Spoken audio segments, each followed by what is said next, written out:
Hello, আসসালামু আলাইকুম guys. তো কি অবস্থা সবার? কেমন আছেন? আশা করি সকলেই ভালো আছেন। তো আপনাদের সামনে আরো একটি ইন্টারেস্টিং শর্টস নিয়ে চলে আসলাম।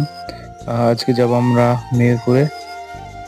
আর এই কথা বলতে বলতে আমরা চলে আসলাম তেল পাম্পে। সামনে মেহেরপুর ফুয়েল স্টেশন, একে ফুয়েল স্টেশন। এখানে পেট্রোল এবং ডিজেল পাওয়া যায়। তো আমরা গাড়িতে কিছু পেট্রোল ভরে আবার বাজারের উদ্দেশ্যে রওনা হলাম। আমাদের মূল উদ্দেশ্য হচ্ছে হিরো শোরুম। আমরা যাব হিরো শোরুমে। আর আমার সঙ্গে যে আছে পলাশ, সেই হিরো শোরুমে তার কিছু টাকা পরিশোধ করবে। তো আমার এই বাম পাশে এটা হচ্ছে শামসুজ্জাহা পার্ক। আর শামসুজ্জাহা পার্কের পাশে যে এটা সামনেটা হচ্ছে মেহেরপুর হল কমিউনিটি সেন্টার।